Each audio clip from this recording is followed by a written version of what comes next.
Jesus, will you two knock it off? You think you were married or something? Good evening, Stone Gasman here, back for another movie commentary, and this is going to be my second one tonight in tribute to the late Fred Ward, who unfortunately just passed away earlier today at the age of 79. I just finished the commentary for Tremors earlier, and now this is going to be a bonus commentary for The Naked Gun, 33 and a Third, The Final Insult, where Fred Ward actually plays the villain of this movie, following in the footsteps of Ricardo Montalban in the first movie, and who's the singer in the second movie? I've already forgotten. But anyway, so yeah, this is going to be for The Naked Gun, 33 and a Third. I'm currently paused at the Paramount logo, and yeah, you can either watch the movie on Amazon or YouTube and everything. So I really like the Naked Gun trilogy as a whole, even though I think the 33 and a Third has the least amount of laughs. I still think it's actually a pretty funny movie. I mean, there's enough laughs here to justify sitting through multiple times, I think. But I really like Naked Gun 33 and a Third. So at any rate, without further ado, I will go ahead and say hi to Cliff here. How you doing? I love Leslie Nielsen. Just last week, I was watching several talk show interviews of his, which were funny because he almost always used a fart machine at random moments throughout the conversations. I do not remember that. That is amazing. That is absolutely amazing. But honestly, I mean, I had no idea. I don't recall any of that at all. At any rate, why don't we go ahead and get started here? And I'm at the Paramount logo of Naked Gun 33 and a Third, and we will count down 3, 2, 1, and play. And here we got some music, which should sound very familiar to anybody who has seen the Brian De Palma movie, The Untouchables, because we are going to open up on a total spoof of The Untouchables, the famous Chicago train scene in the train station here. Yeah. Mm-hmm. So, okay, so the Naked Gun franchise is very interesting because the Zucker brothers and Jim Abrams, they had worked on the Kentucky Fried Movie, which was a series of skits in the 1970s. That's kind of how they got their start and everything.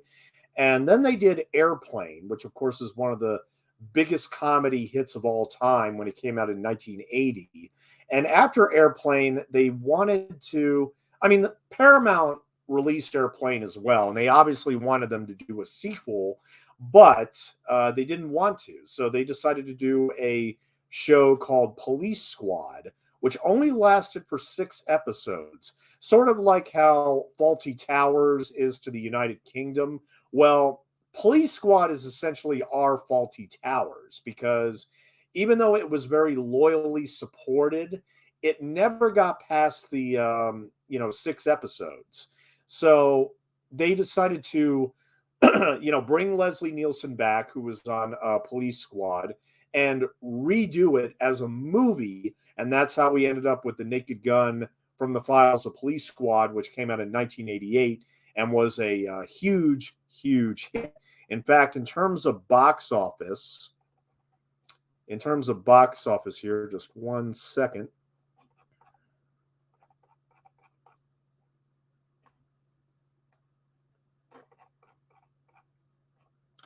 In terms of box office, the first Naked Gun movie made $152 million worldwide.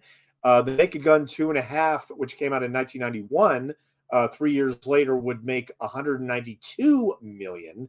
And then finally, this movie, The Final Insult, would make $130 million. But considering the budget was 30, that's still $100 million profit.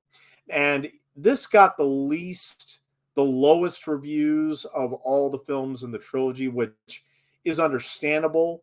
And yet at the same time, I think there is just enough. There is enough laughs in this movie and enough, jokes at the expense of other movies like The Untouchables. Like, he picks up the quarter while he's trying to shoot him. And then, of course, you have to keep looking in the background and everything at all the stuff that's going on. Because I mean, with Naked Gun movies, you always have to look at all the different corners of the screen to try to catch every joke. I think The Untouchables is probably one of Brian De Palma's best disgruntled postal workers. That's great. And you see OJ Simpson. Yeah, that is actually OJ Simpson, catching babies in the background. It's funny, even after OJ Simpson, of course, was acquitted for murdering his wife. The funny thing is, I still like watching OJ Simpson in these movies because he's always he's always getting body damage or body harm in some way, and it just I think a lot of viewers will look at this and be like, man, why couldn't that have happened to him, as punishment for murdering his wife? I mean, even though he was acquitted, I think a lot of people are in agreement that, well, he obviously did it. Oh, God. And there, of course, was Leslie Nielsen and Priscilla Presley. Yeah, they're in marriage right now, although they're about to break up here pretty soon. Now, this was a title sequence that they used basically for all three films, which basically showcases the flashing light on the police squad car as they're driving around to different locations and everything. And here in the third movie, they decide to go to a demolition derby at first, and then they see, there's Fred Ward's credit. Yeah, he plays the villain here. Robert Goulet played the villain in the second movie. Yeah, I forgot his name for a moment. Kathleen Freeman, who no longer with us as well. Anna Nicole Smith is no longer with us as well. Mm-hmm. That's in the pinball machine. Piazza Dora. She actually has one of my favorite cameos in the movie. We'll talk about Piazza Dora when it comes down to that. But yeah, this was the third film in the Naked Gun trilogy. Now, from what I understand, David Zucker says that he's written a script for a fourth movie, but it won't include Leslie Nielsen. So I don't know if that's necessarily going to work. I don't have no idea what. I mean, I know he announced it on Twitter that he had finished the script. I'm trying to remember what the exact title was, though. If it was really Naked Gun 444.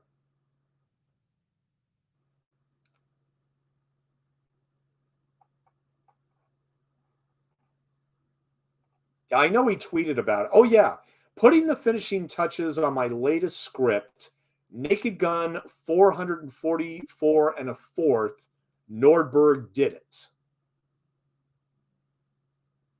I guess he's actually serious with that. Oh, my God. That's crazy. Now, by 1994, I mean, how many times has Star Wars been spoofed? I think even when I saw this movie for the first, like, oh no, they're actually doing Star Wars, Jurassic Park. I never really liked the sound that comes out of the T-Rex right here, and this movie was directed by Peter Segal, who later did Tommy Boy.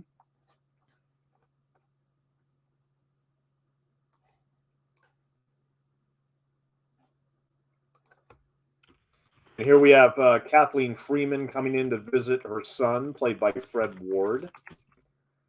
Here again, the dogs on the phone, the hockey play, an aquarium. Oh yeah. These jokes come in fast and furious, and you got to catch them, or else you might blink and miss them. But they love adding all these jokes and references in the background to make it, of course, all the more fun. As well as a heterosexual kiss.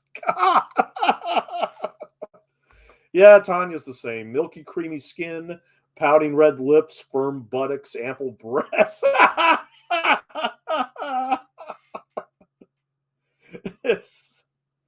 Yeah, Fred Ward makes a terrific villain in this movie. I mean, he understands the joke. He understands the Naked Gun concept, and he just runs with it. He's great. Pap Schmear. Now, this character was not in the second movie, but he was in the first movie. If you remember, he came in to visit Ricardo Montalban, who showed him how this device worked that was able to, take over somebody's brain. He brought his secretary in, played by the Zucker's mother, of all people, and she appears in this film as a judge, as we will see later. But yeah, Pap Schmear was in the first movie. Now, and this was Peter Segal's first film as a director. And he actually appears in this movie in a cameo role as one of the producers of Sawdust and Mildew, which is one of the many, many Oscar movies that are up for awards this year. Show me one man who can stop me. Of course, it's going to be this guy.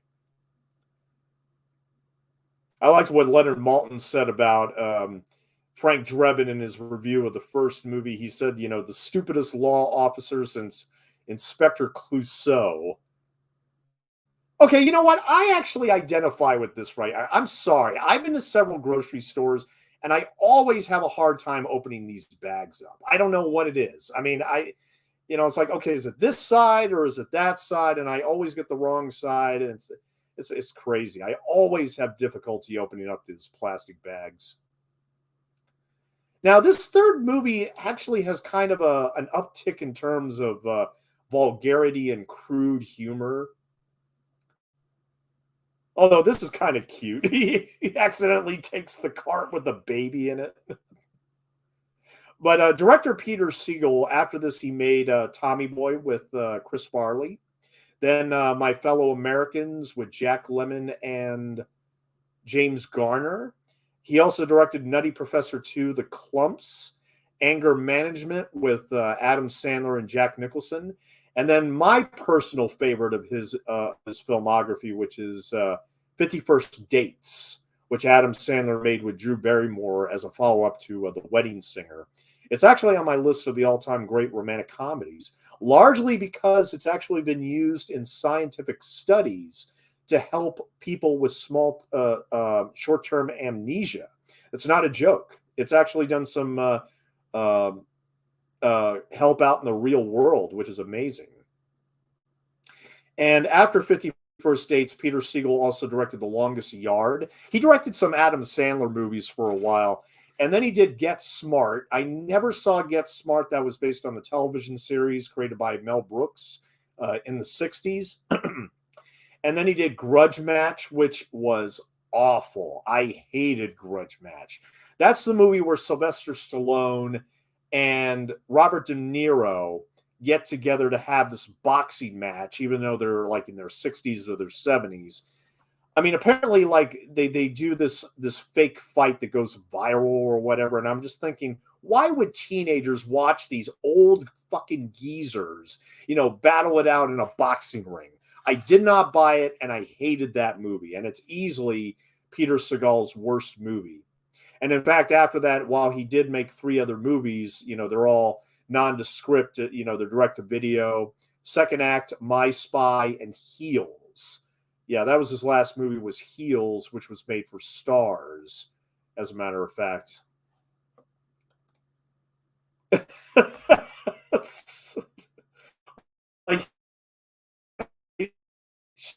like the Jana school. But I mean, this is all, psychological humor, because it's obviously Jane wants a baby. That's the thing. Jane wants Frank wants to have a baby with Frank after his retirement and everything. Yeah, I know the story is kind of like the third most important thing in these movies. I mean, but still, it opens up the door for all these silly jokes. Like, yeah, everybody in the courtroom has a baby. Sure. Why not? And this is still the very, very beautiful Priscilla Presley. And I just read on Twitter, in fact, I just retweeted it. She shared her thoughts on the new Elvis movie, which is coming out this summer, directed by Baz Luhrmann. But apparently her family is really loving it. So Apparently, it worked for them. I'm sorry to hear about it. They're your last doctor's suicide.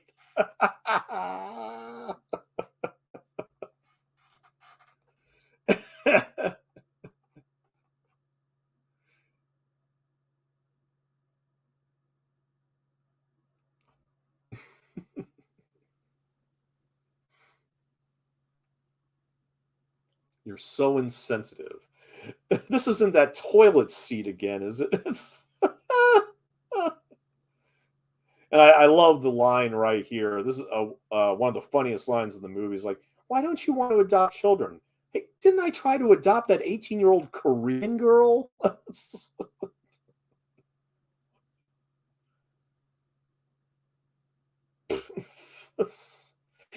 Here's what's amazing about Leslie Nielsen, because he started out as a serious dramatic actor. I mean, his very first movie was actually Ransom in 1956, starring Glenn Ford, which was later remade by Ron Howard and Mel Gibson.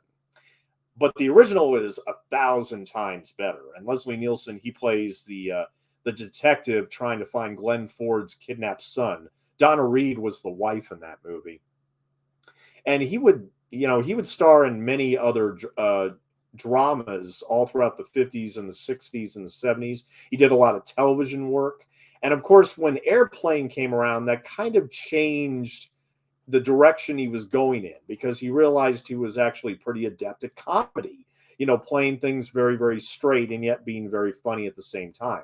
He had an uncredited cameo in Kentucky Fried Movie as the man in the Philo-Rama segment.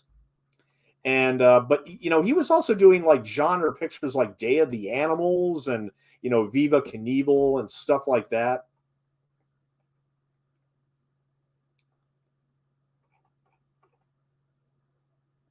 Oh, that's definitely a soap opera from the 90s. You can tell.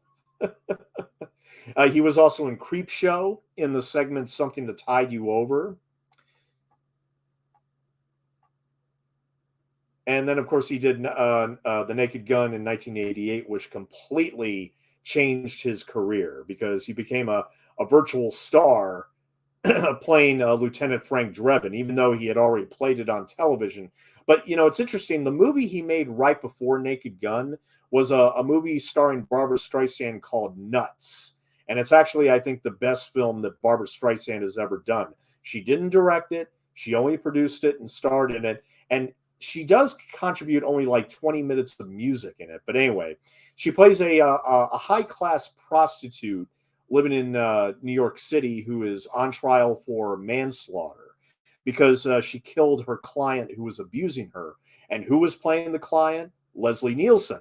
And it's actually a very chilling scene, a very violent scene where Leslie Nielsen just starts raping her and starts beating her and everything. I'm like, I mean, seriously, this is 1 year before The Naked Gun, and he plays this horrible, horrible client of this prostitute played by Barbara Streisand, where he literally tries to kill her. I mean, it's scary. I mean, it's...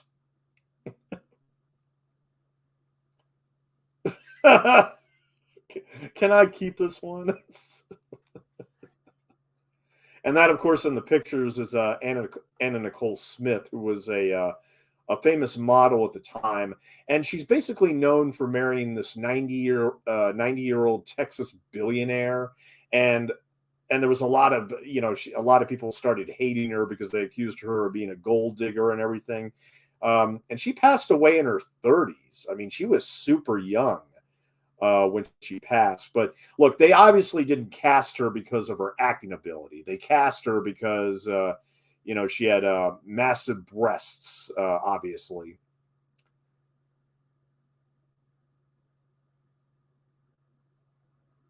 And obviously, there's a lot of jokes in this movie made at the expense of her breasts right here. But anyway, I don't know if she was in Playboy or what. Well, she had done a movie called Barbed Wire, which was actually 2 years after this, which is supposed to be a remake of Casablanca, if I'm not mistaken.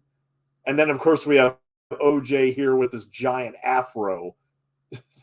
I'm honestly surprised they let out OJ Simpson again. I mean, I know that parole or whatever. I know the different states have different laws. I didn't think they were ever going to let him out again. I really didn't think that they were going to let him out again, but they did. But I mean, his reputation is long since tarnished.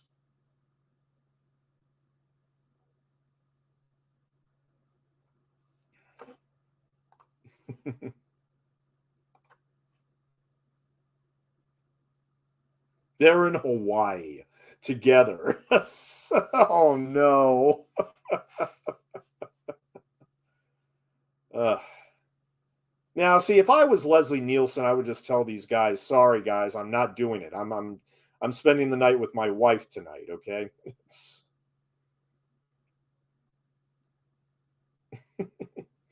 Yeah, and there is George Kennedy, who was, of course, in Cool Hand Luke and many other films. George Kennedy is one of our classic character actors. Although he did do his fair share of bad movies too. I mean, he was in Bolero, the Bo Derek masterpiece. See, I mean, the thing is like we're gonna see like Piazza Dora later and all these other actors. I don't know why they didn't do in jokes of like the other movies that they did over the course of their career. I think that would have been really good. Fix an old football injury. Okay, now there's the mother right there of the Zucker brothers. I thought she played a judge in this movie. I thought, well, she plays a judge in another movie. Maybe the second one. I don't remember. No. It's not that. But yeah, that is the Zucker brothers' mother right there. Oh God, I hate those things. I hate going into offices and taking those paper numbers. I just hate it. I hate it. I understand why they do it, but really, I mean, it's frustrating.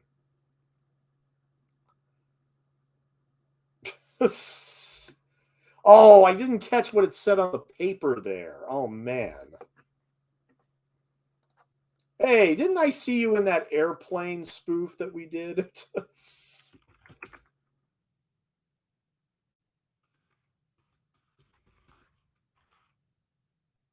So looking up Anna Nicole Smith, how old was she? She was 39. She was 39 when she died. And she died of a drug overdose. Wow. Yeah, we got some masturbation humor here. Like I said, they up the vulgarity here, which I think kind of turns some critics away. I wouldn't be surprised if that was the case because now we got this whole sequence in a sperm bank. Well, it's not exactly the backyard, but it'll do. Yeah, right.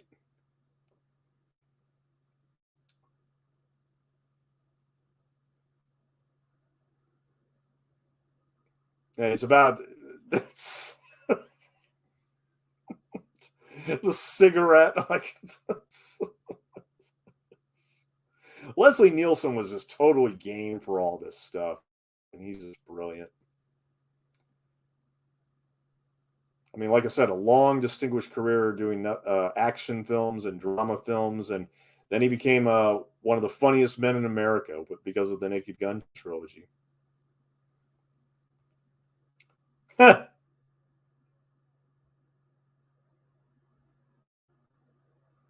this is Doris Belak.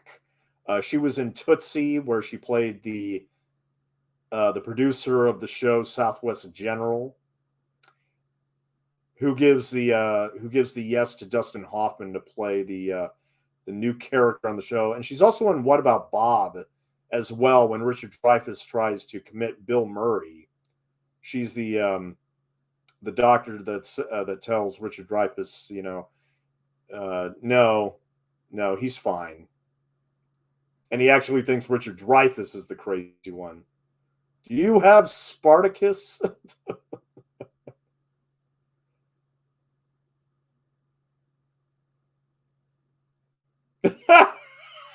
Now, this is one of my favorite visual jokes right here. All these files of like yeah, the Kennedy assassination and the where Jimmy Hoffa's body is, and you know they could have done even they could have put even more in there. Like, I mean, who killed George Reeves? Anything. That's a really really great visual joke. Now, I never found this bit funny though. I mean, he put on the lipstick and everything. I mean, I don't know. I mean, some jokes just don't land for me like they might land for other people, but I don't know what the lipstick. I don't know. But I could use a little help. I don't know if that's really going to help. To be perfectly honest, I don't know. I mean, little S&M there. And of course, the poor guy is now fully drained of all his sperm, and so he's not going to be able to make love to his wife tonight. Oh, terrible, just terrible. And Priscilla Presley, still gorgeous, wearing this really wacky outfit. I mean, I don't know. I mean, would guys find this sexy? I don't. I guess it depends on who's wearing it, but this is just insanity right here. Why don't I soak in the tub for it? Oh!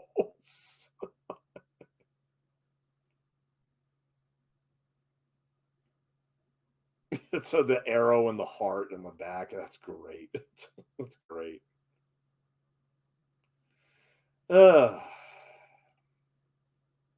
Now, after this movie, Leslie Nielsen tried to do a James Bond spoof called Spy Hard. And probably the only really funny thing about that movie was the title song by Weird Al Yankovic. Because I remember when I watched Spy Hard and I was thinking, you know what, this is not even close to being up there with Naked Gun quality. And then he would make a few more like really, really bad comedies, trying desperately. Now that is not Leslie Nielsen. That's an actor, but obviously. But he would make movies like Wrongfully Accused, which was like a spoof of The Fugitive. And then he did Mr. Magoo, which was a very, very embarrassing box office bomb. And he never really achieved that height the Naked Gun trilogy was able to give him. That was super quick. Aren't you being a little hasty?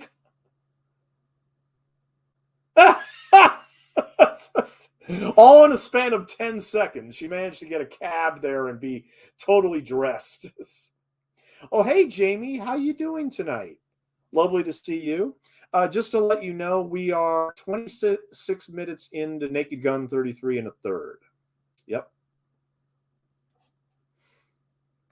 Yeah.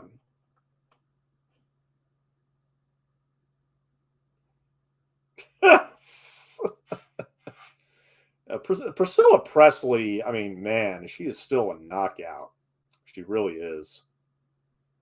The guy is just waiting right outside just to pick her up. Goodbye, Frank. Oh.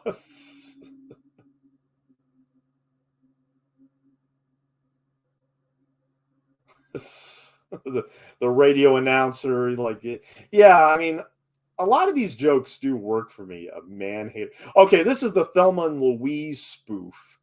Uh, she and a friend decide to ditch town. Frank's just another word for loser.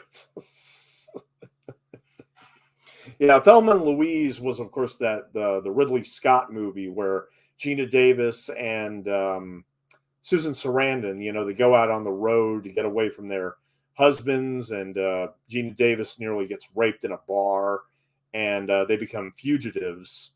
That movie won the Academy Award for Best Original Screenplay, which went to Callie Curry. And I've taken several screenwriting courses, and Thelma and Louise is always listed as a movie to study from a script perspective in terms of, structure and setting things up and paying things off and everything.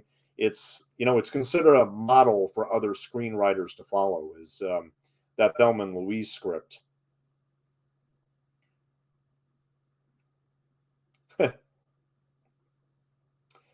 And of course, George Kennedy and O.J. Simpson are just glad to see Leslie Nielsen back in the office and have some of Frank's famous fudge. Yeah. It's,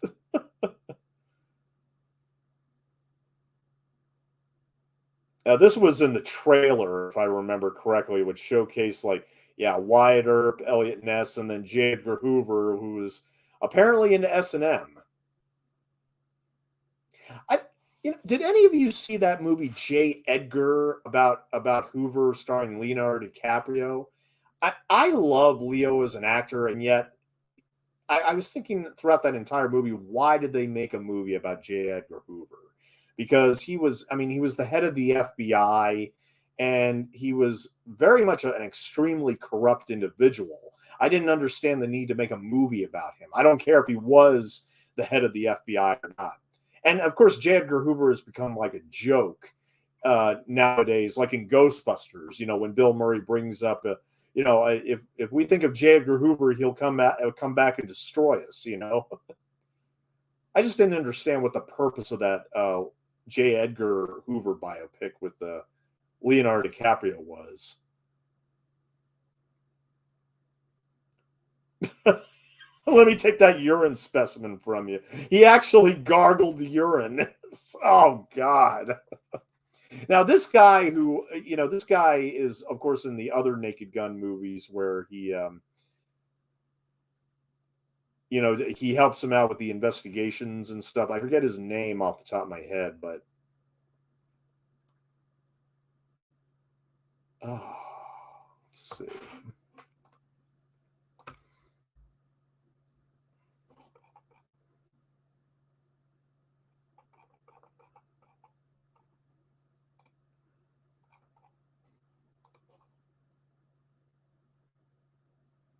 Yeah, his character name is Ted Olson. He's played by Ed Williams, who is actually still alive. He's still with us at 95 years old. Yep. But despite the success of Naked Gun, he only had minor roles in other movies like The Giant of Thunder Mountain and Carnosaur. Oh, this is great. This is great right here. An anti-carjacking device. Oh, oh, call it the Denver jock strap. That's great. He's sort of like the Q of this franchise, where he might provide a gadget and then he helps him out with the investigations and stuff. But he's a really funny character. And of course, I mean, this is a prison with playgrounds and swings. I don't know about that. Somebody tries to pole vault out of there.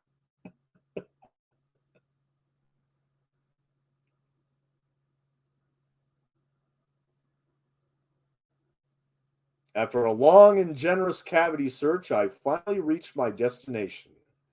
Maximum security. And of course, this opens up the door to a lot of prison jokes.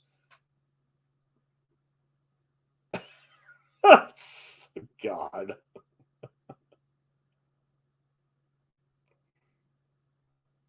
Now, I don't know. I don't know how many people knew at the time that this was actually a reference to Dog Day Afternoon when Al Pacino was yelling Attica. I mean, I was lucky enough as a kid. I had actually seen Dog Day Afternoon already, so I knew automatically that he was referencing that movie when he was saying Attica. Rocco, what's your prison number? It's unlisted. That's a great little joke right there. Yeah, it's unlisted. Whatever.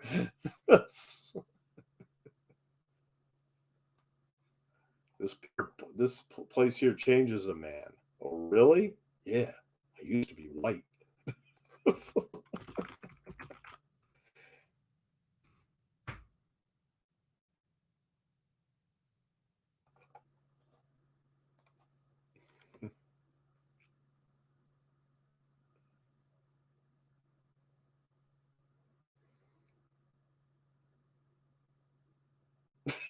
I love the lamp. Like, okay, I know that they have like little tables and a lot of prison cells, but then you look at the lamp and you think, oh yeah, no. Her name was Gabriella, and we were supposed to be married. She never showed up. Oh no! Now, to this day, I don't know if this is a reference to a movie. I don't think so. Oh, the sharks! Oh God. Yeah, I don't know if that's actually. I'm not sure about that. Never saw the movie, but the corrupt, cross-dressing head of the FBI seems like prime material for a movie to me. Yeah, yeah. Oh, that's right. I mean, there were rumors for years that he was actually a cross-dresser, and I think they even addressed that in the movie. I don't remember. I just remember I didn't like it. And yes, that is the actual housekeeper from the Brady Bunch. And oh God.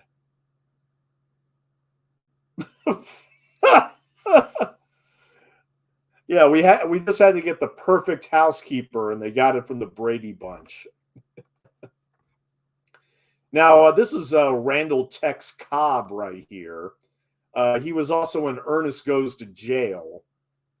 So he's done more than his fair share of prison movies.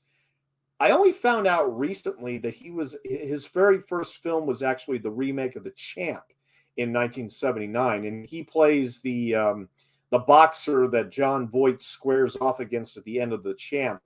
And of course, John Voight ends up dying, and then we have to hear Ricky Schroeder whine like a little bitch for like the last 5 minutes of the movie. Oh, it's just unbearable. I love this visual gag right here. You think he's taking off the towel, but he just has another towel right there. Yeah, these movies are PG-13. Won't be able to get away with any male nudity in these movies, even for comic effect.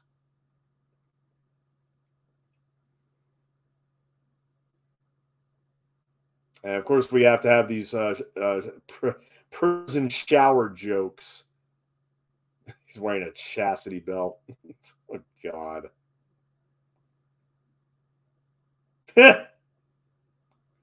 Actually, you know what? That was actually a very smart move. If you're going to go into prison undercover, you might as well wear a chastity belt just for that reason. Why not? I love this joke right here. I mean, there are a lot of funny jokes in this movie, but it's like Burnett's one of the guards. I know, but he's unhappy here. Like, really? Yeah, the guard wants to get on the escape plan. Oh, R. Lee Ermey. I forgot he was in this. Who else are you going to cast as a prison guard but R. Lee Ermey? Oh yeah.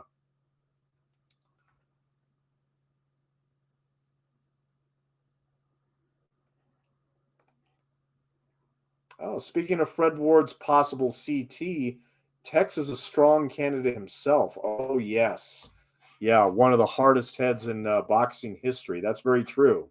Yeah, he's a real life boxer. That is very, very true. Hmm.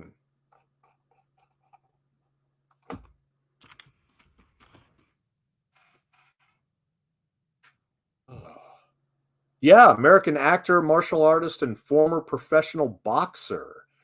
Yeah, but he's still with us. He's 72.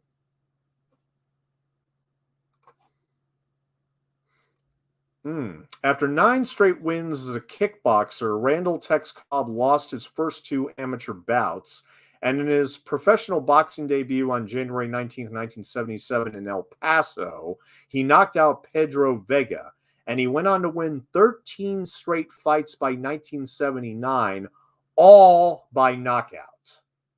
Cobb was a fighter who had hitting power, as shown by his 8th-round knockout victory over Ernie Shavers in 1980, and he lost his 2 following bouts to Ken Norton and Michael Dokes, but soon bounced back to earn a shot at Larry Holmes' WBC World Heavyweight Championship.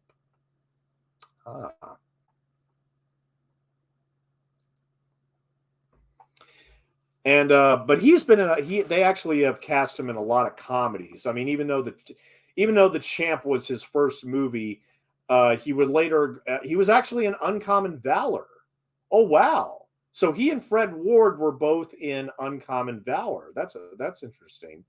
After that, he was also in The Golden Child, Critical Condition, Raising Arizona, Police Academy 4, Citizens on Patrol.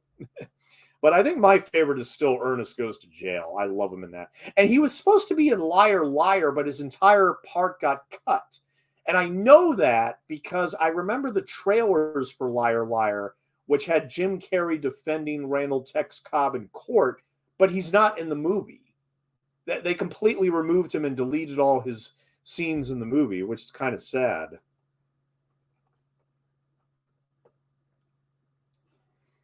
And he hasn't done anything for like 20 years. Last thing he did was a episode of Walker, Texas Ranger. How to Break Out. Yeah, I'm sure that's a real bestseller. How to Break Out of Prison. Oh, Ernie Shavers is often cited as the hardest puncher in the history of boxing. And he was beaten so badly that by Larry Holmes, the famed Howard Cosell quit calling boxing matches. Oh, okay.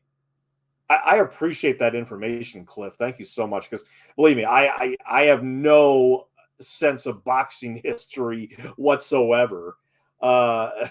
Yeah, I don't know anything about boxing, to be perfectly honest. Now, this elaborate escape, of course, this is all a reference to the famous film The Great Escape with Steve McQueen, which came out in the 60s. But I think this also came out the same year as The Shawshank Redemption. And I remember thinking when I first saw Shawshank Redemption, which was years later, it's like when he's getting the dirt out of his pants, was that a reference to Shawshank? I don't think so. I think this came out after Shawshank or before, right before Shawshank. Let me see real quick. Yeah, it came out in March of 1994, and Shawshank came out in September. So yeah, it was not a joke about Shawshank, but I always thought that for some reason.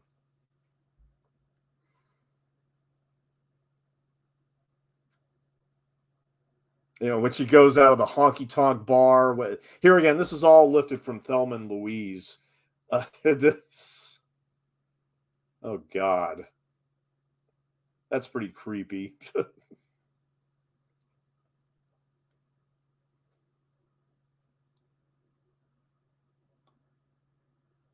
Yes. What do you mean, no? Give him the pepper spray. Yeah, that's what I'm talking about right there. And we are approximately 42 minutes in at the 42-minute mark. So we're about halfway through here. Yep. Yeah, this gag never really worked for me either, where, she's shaking her and she keeps on getting different hairstyles. I mean, here again, not every single joke in this movie lands for me. I mean, but you know what? This joke might have worked for somebody else.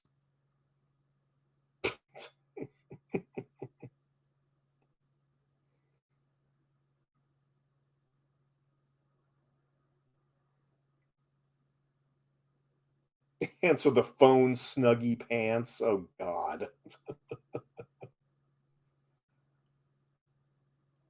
That's a nice little gag, though, also with the answering machine. No, not that button. You idiot. But yeah, they never fixed the answering machine message. Now, that's another thing that dates this movie, though. Oh man, the answering machines. Phone booths and answering machines. Yeah, they're now all a thing of the past. Completely all in the past now. I don't think I haven't seen any working phone booths in at least 15 years, if not more.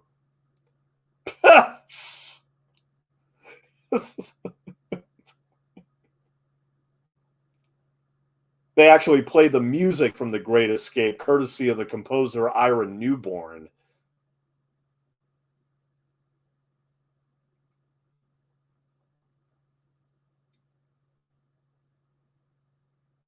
Rocco had arranged a getaway car. Yes. Finally arrived at our rendezvous point, a Los Angeles City high school. Yes. It's amazing. This was 5 years before Columbine. Oh, man.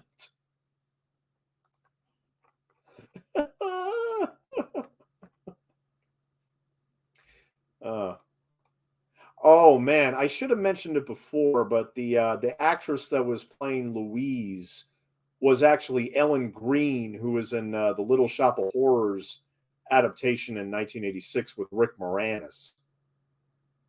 And she actually was on. She actually played Audrey in the 1980 stage version as well.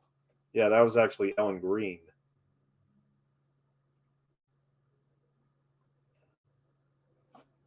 And Fred Ward's mother right here is played by Kathleen Freeman. And I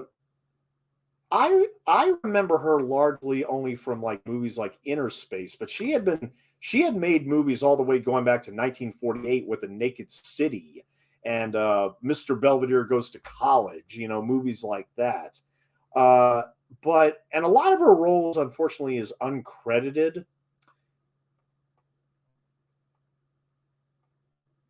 It wasn't until the 1958 movie The Buccaneer with Yul Brynner when she finally started to get some credits in the movies. And she was also in The Nutty Professor as Millie Lemon, Mail Order Bride 1964, The Rounders, Point Blank with Lee Marvin, another great film. Support Your Local Sheriff with James Garner. She was also in Myra Breckenridge, you know, the Fox classic with Raquel Welch, who is actually going to be in this movie. We're going to see her later at the Oscar ceremony. And she also did Dragnet, Inner Space. She had a small role in Inner Space. And oh, I loved her in Gremlins 2, The New Batch, where she played Microwave Marge. And she's chased out by the gremlins as she's making bologna and bean dip roll-ups. Yeah, that's Kathleen Freeman for you. And her last movie was a voice in Shrek. Although she was also in Joe Dirt, and Peter Segal also cast her in Nutty Professor 2, The Clumps as well. Who's the stud?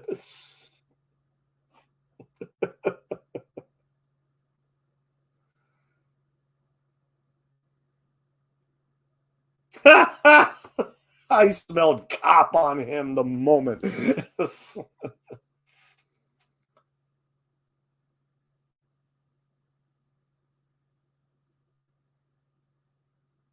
Yeah, okay. No, I'm not a cop. What are you talking about? Take out the dentures. Oh man. I think. Well, I mean, it takes a while to get to the Oscar ceremony, but the Oscar ceremony is like chock full of cameos. I mean, Paul Feig of all people, the director, he actually appears in the audience. I'll point him out when we get to it, but yeah, I love the Oscar sequence, which climaxes this movie.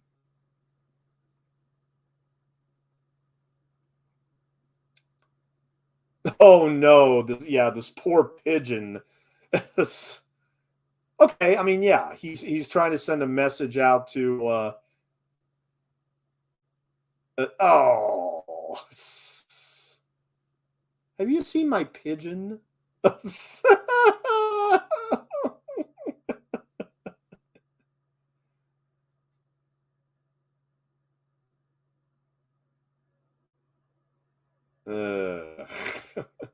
You know what? I'm sorry. I just don't have a lot to say about Anna Nicole Smith. I mean, here again, they obviously cast her because of her body rather than her acting talent.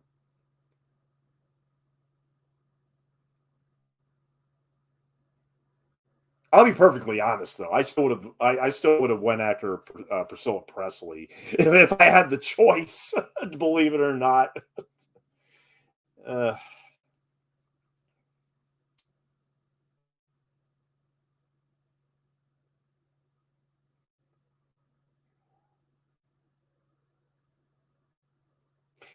Anna Nicole Smith was actually nominated for a Razzie for this movie. I don't know if she's that bad necessarily, but yeah, she was actually nominated for a Razzie Award.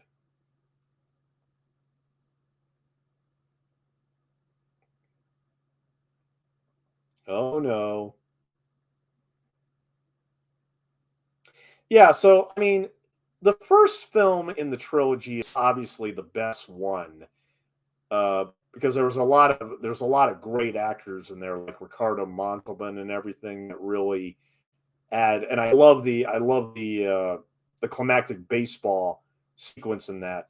Naked Gun 2.5 I saw in the theater, and there's a lot of laughs in that movie, but it kind of runs dry by the end of the third act when Robert Goulet starts putting his master plan in motion.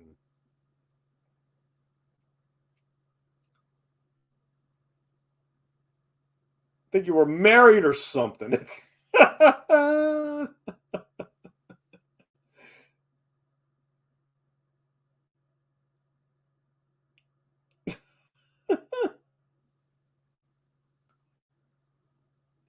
Oh yeah, we all know women make the best hostages. Oh man,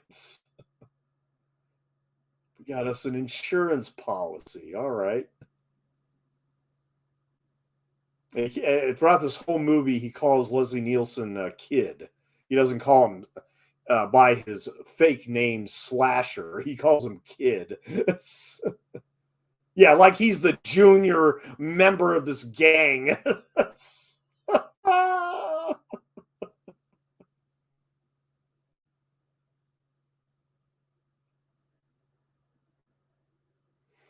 And this is a terrific visual gag right here. Because I mean, you think they're being protected when they're just wearing, where, oh, they're testing the bomb for the Oscar ceremony right there. Yeah.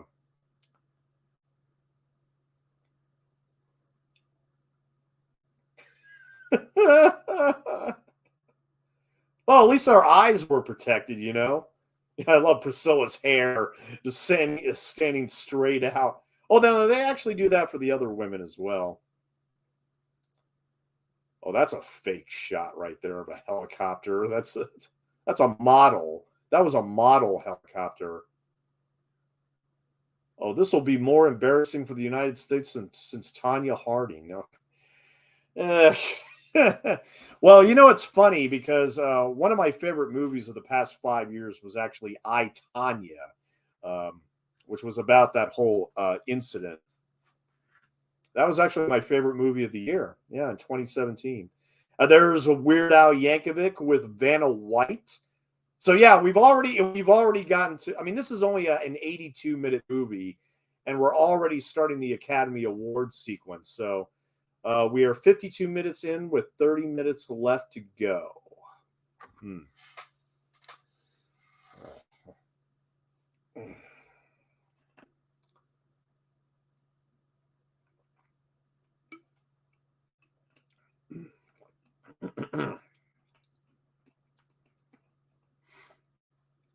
No, you muffin head, the dame.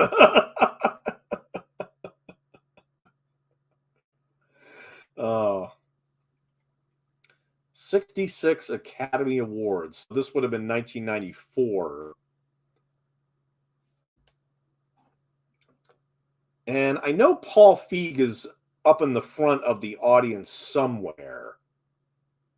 If you know his face, you should probably see it. Sandals and loincloth.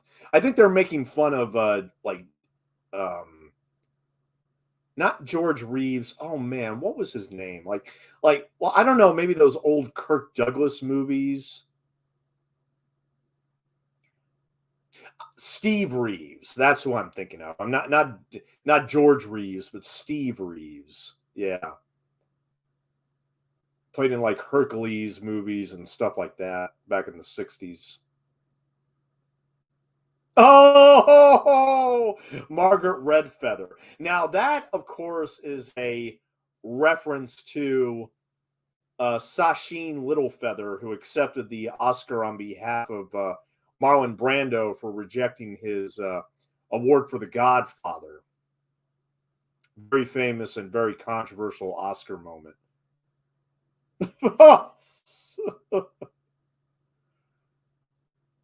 Isn't that a little unusual? Well, it's happened to me a couple times. That's where he got the idea. I can't let the bad guys win. Now, what's also funny is that the original subtitle for this, I mean, it wasn't the final insult. It was actually Naked Gun 33 and a third off the just for the record, because the 33 and a third is a reference to the number of revolutions permitted at which phonograph records play. But Paramount just thought that people wouldn't get the joke.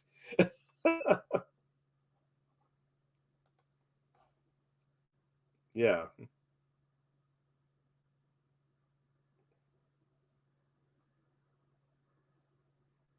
A little bit of politically incorrect humor here, but I wonder what the devil he wanted. Now, I wish they kind of said, hey, we're Leslie Nielsen and Priscilla Presley. Could you let us in? I wish they kind of broke the fourth wall with that.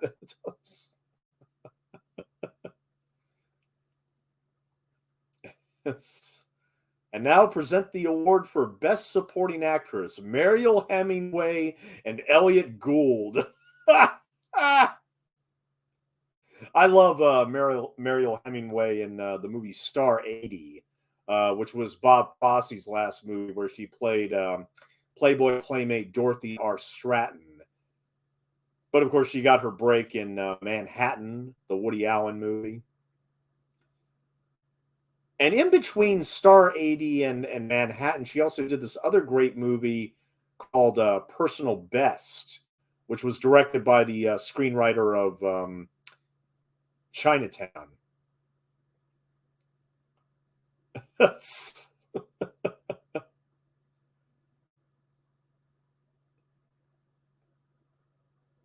Getting off on plastic bubbles, okay, or popping plastic bubbles. How do they think of that joke? Like, yeah, I know we can make this a fetish. Shannon Doherty, basic analysis. One woman's triumph over a yeast infection set against the tragic Buffalo Bills season of 1991. Oh, man.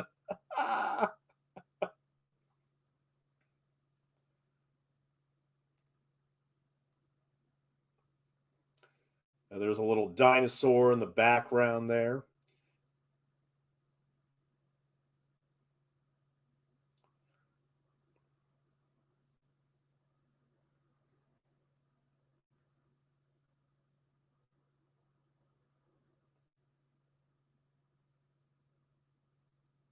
Now, see, this is something like, okay, she's wearing whipped cream as her dress. That's something like maybe Lady Gaga or somebody would do today when they go to an award show. Just, dress in something that's not really, anything fabric, just to make a statement or whatever. I think it's ridiculous, honestly. So that joke actually hits home right there. Oh, this is most definitely going to be dynamite. Elliot Gould by this time wasn't nearly, he didn't have near the star status that he did in the 70s.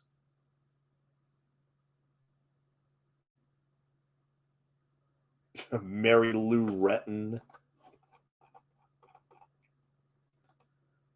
was trying to remember. Oh yeah, she's a gymnast who won the gold medal at the 1984 Summer Olympic Games.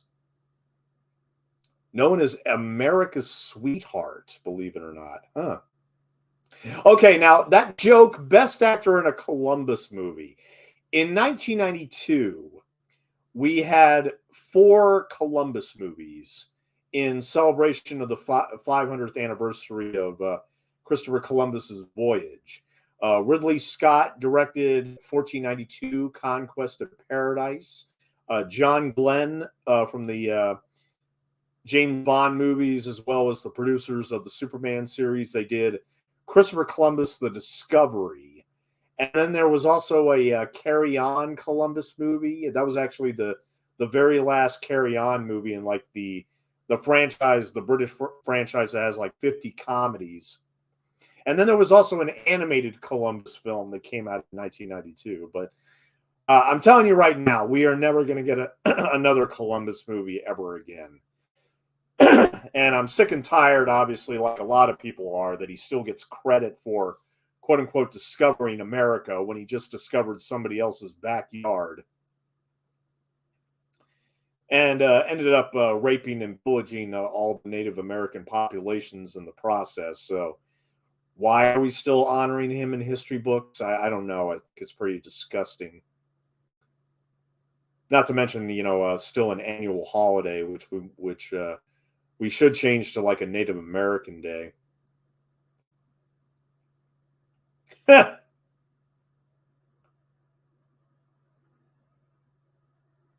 Damn, Raquel Welch, she still looks great here. Yeah.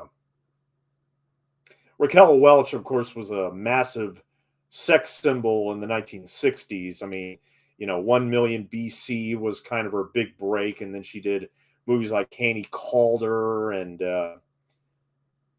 Kansas City Bomber, Myra Breckenridge, of course. Now, one of my favorite actresses. Actually, I think probably my favorite of all her films is probably the 1966 movie called Fathom, released by 20th Century Fox, where she plays a skydiver. Mother Teresa musical. I will pass on that. Thank you very much. Yeah. The kettle to open up all the envelopes. X2, the merchandising, directed by Spike Lee. Yeah. Nordberg. And see, we're 1 hour and 1 minute in. We got 21 minutes left to go. I'm going to be going to bed right after I'm done with this. But hey, Cliff and Jamie, I'm so glad you were able to come out here tonight for this bonus commentary.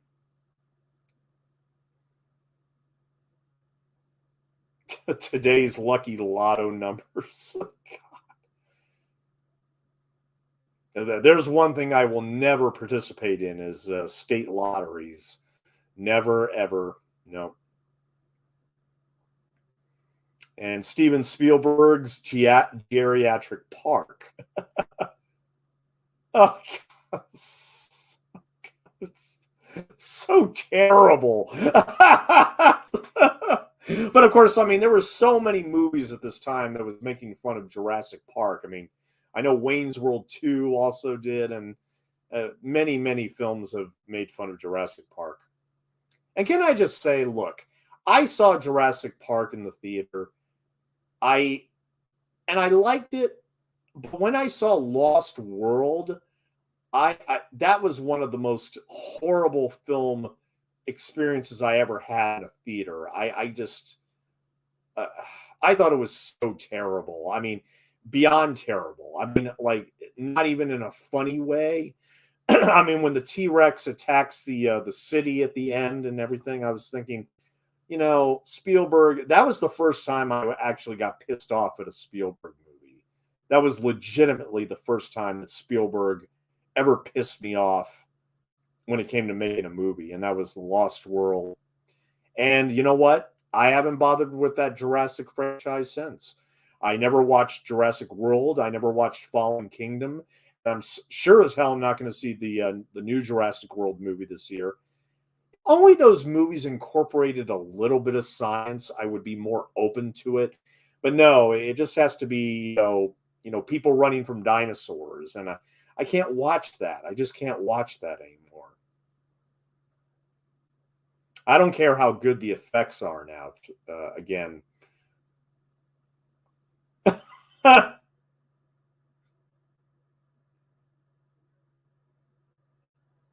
oh god.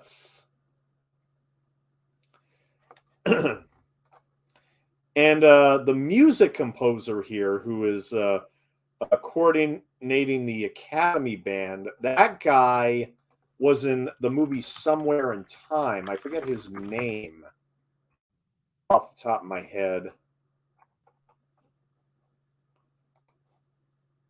Bill Irwin. Yes, that's his name.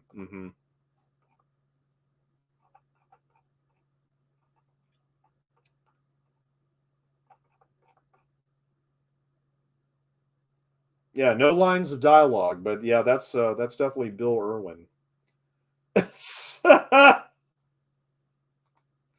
Oh man. Okay, now this, of course, is Piazza. Now, Piazza, there's a lot to say about her. Well, in 1982, she made a movie based on a Raymond Chandler novel called Butterfly, and supposedly, she got a Golden Globe for New Star of the Year, and it's been widely reported that she basically bought that Golden Globe when she took out members of people that were voting like out to dinner or something like that. Although, I mean, if you want to make an argument that her husband engineered all that, fine. But the truth of the matter is, she is an atrocious actress, and I think by this time she knew she was, she knew that she was a horrible actress, and she knew she was going to win the Razzie Award for the uh, the Lonely Lady in 1983, which also won the Razzie Award for Best Picture. Butterfly and the Lonely Lady were dishonored with so many Razzie Awards, and Piazzadora became a total joke. But here, I mean, I'm glad that she kind of makes fun of herself a little bit because we realize she's wearing a wig right here. Give me the Malox. You're already too late to prevent a disaster. Yeah, there she loses her wig and everything. But see, I kind of wish they had like added a few jokes in there about Butterfly and Lonely Lady just to drive home.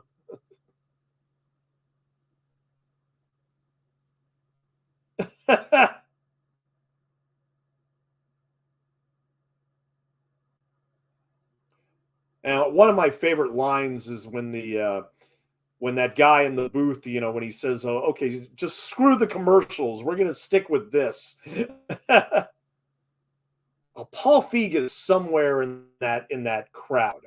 He's somewhere there. I'm telling you.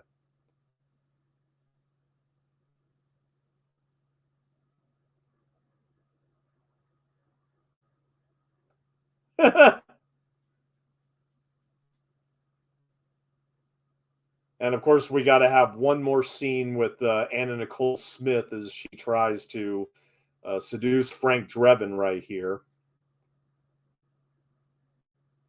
I dropped out of the Sap of the Month Club.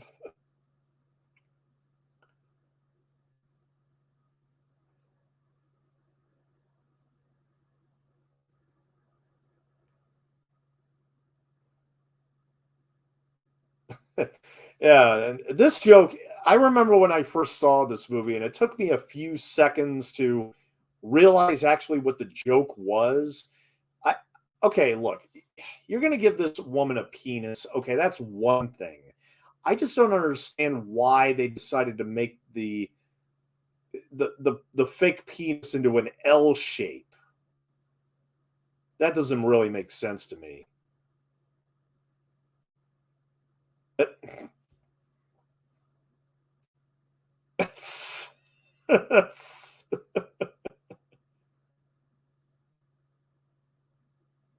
And two of our most distinguished actors, yes, of course, James Earl Jones and Olympia Dukakis. Olympia Dukakis won the Oscar for Best Supporting Actress for Moonstruck. And we all know that James Earl Jones, of course, provided the voice for Darth Vader. Still with us. James Earl Jones is still with us. Yep. It looks like Phil Donahue throwing up in a tuba. You know what? I would love to know what Phil Donahue's reaction to this movie was. I would so love to know. When I did my Naked Gun 33 and a third Twitter review, I actually tagged him, hoping to get a response, and I never did. My money's on sawdust and mildew. The year's Best Picture award goes to.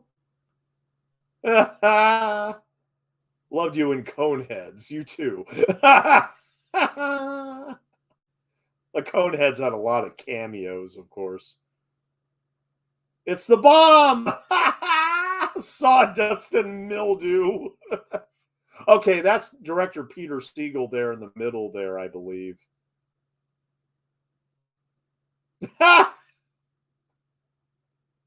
Well.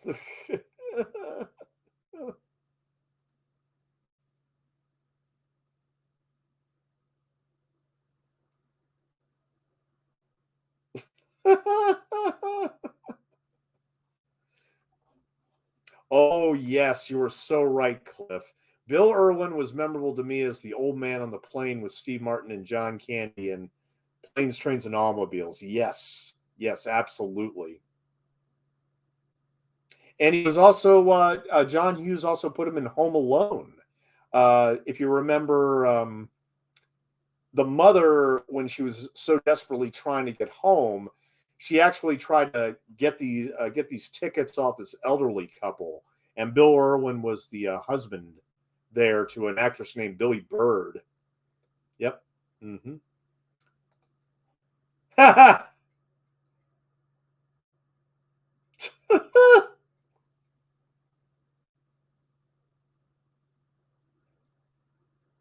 She's a goner, Rocco. I'm coming with you, Ma.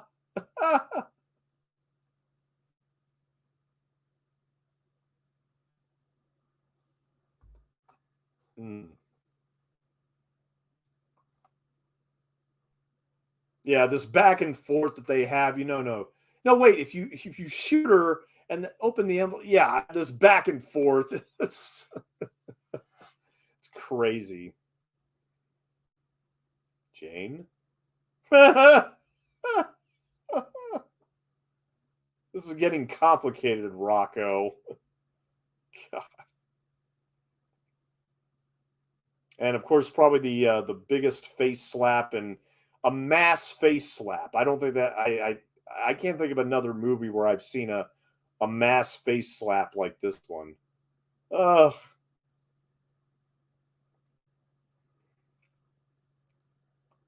if I'm going out happy.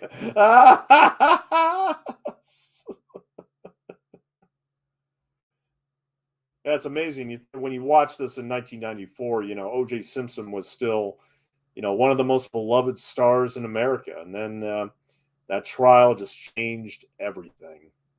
I remember I was in high school, and they actually brought they actually brought a television set into the classroom just so we can hear the damn verdict. I mean, I didn't really care, but I remember when he was found not guilty and he was acquitted. everybody around the school just started saying, "Oh, the juice is loose." Yeah.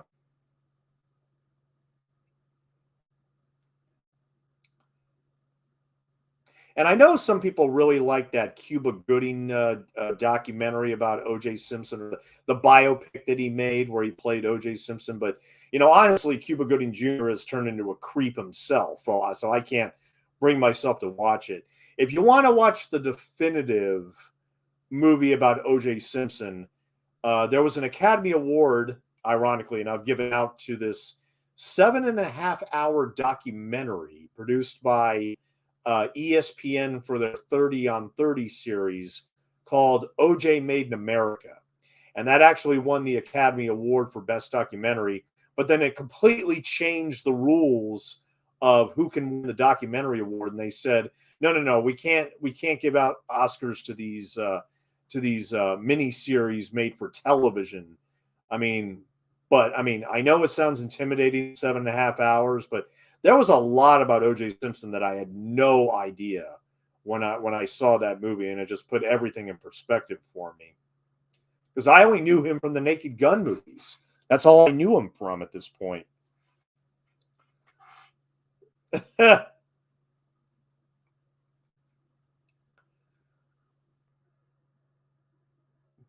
he grabs the bomb and he goes up into space, into this plane where Pap smears on the toilet reading a Playboy with Anna Nicole Smith on it. Yes, indeed.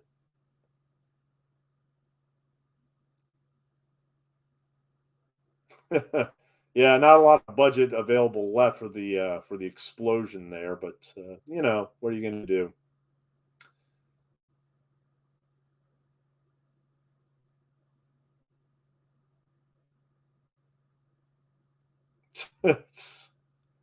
Yeah, this ending just doesn't have the comic punch of the original with the baseball game and everything. But hey, there's enough cameos, there's enough jokes to justify sitting through this movie, especially if you especially if you like the other movies. Where's Waldo gag?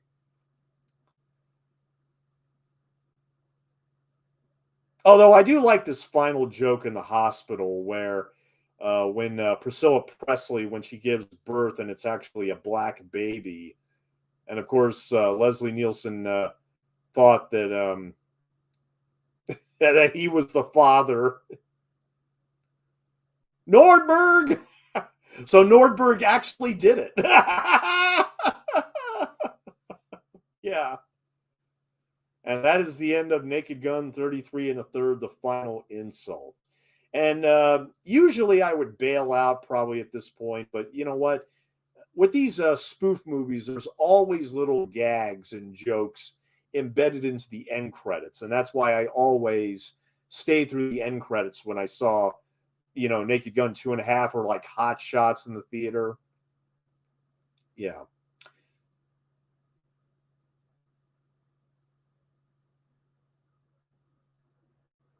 See, there we go. Like Chief Sitting Bull. There you go. Yeah, no problem, Cliff. Thank you so much for coming out tonight. Yeah, thank you so much. But I'm gonna turn this off as soon as there's 6 minutes of credits here left, and I'm just gonna catch all the other little funny credits that are embedded here, and the rest of the Stargate film crew. Yeah, like I said, this is the least. Oh, cable installation between 8 a.m. and 5 p.m. Of course. Mr. Weiss's masseuse, played by Diane Hubner, and Mr. Weiss's hydrocolon therapist, Mr. Randy of Beverly Hills. I know that the writers, they had so much fun making up all these jokes for the end credits here. Bowie Mixer, Eric Gottelf. Frat Mixer, this Thursday night. Mr. Newborn's really sexy cousin, just Amanda. Okay. Mr. Newborn being Ira Newborn, who also composed the score for Planes, Trains, and Automobiles, actually. Grips, Jeff Case, Laszlo Horvath, and Stuart F. White. And then Kung Fu Grip, G.I. Joe. Oh, it's all so stupid. Too Much Makeup, Tammy Faye Baker. Kiss and Makeup, Burt and Lonnie. Yeah, Burt Reynolds and Lonnie Anderson. Yeah. Ozzy's Next Door Neighbor, Thorny Thornberry. Right fielder, Marvelous Marv Throneberries.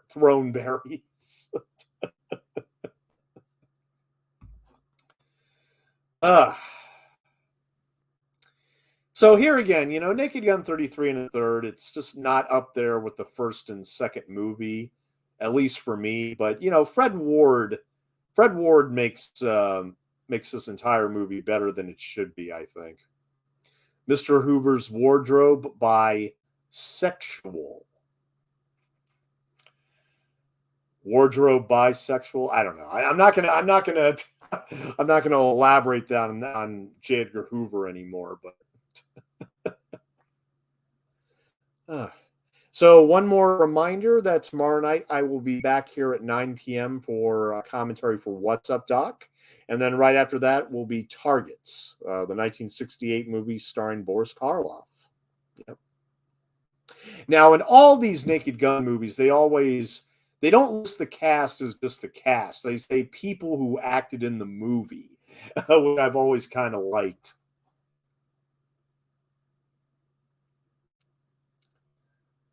Okay, the purse woman, that was played by the director's wife, Karen Segal.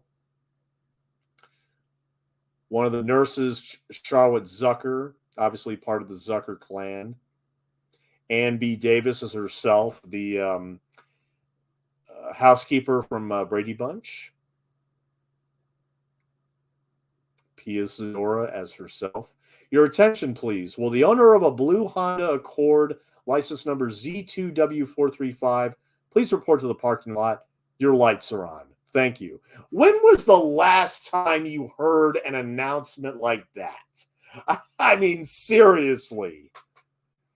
Geez, these credits are long. Yeah, tell me about it. People who didn't have lines, but we like them. And see, I love that. I love what they do that in the other films too, where they actually say who else doesn't have lines, but well, hey, we're still going to give them credit. Oh, there's the conductor credit for Bill Irwin. Yeah. Florence Henderson. Oh. Oscar audience members, Paul Feig. He's actually up there at the top. I personally didn't recognize him, but I know he's there somewhere. I just got my confirmation. Screaming Supermarket Baby, played by Nicole Segal, obviously the daughter of the director. People who were cut out of the movie, but it wasn't their fault. Don Corleone, Marlon Brando. Yes. And they actually have a credit that says, "Don't leave yet." Yeah, we're not done with the credits yet, man. There's still more stuff to go over. And of course, during the end credits, we hear the Piazza song, "This Could Be the Start of Something." The producers wish to thank George Lucas, for obvious reasons. Star Wars footage courtesy of the 20th Century Fox Film Corporation. For further reading, we suggest Phil Sheridan and His Army by Dr. Paul Andrew Hutton, University of Nebraska Press, 1985, or visit your local library. And then in all these spoof movies, they always have at the very, very end, well, if you left the theater when the credits started, you would have been home by now. No animals were harmed during the filming of this motion picture. However, some species did become extinct during principal photography. The northern horned barn owl. Oh man.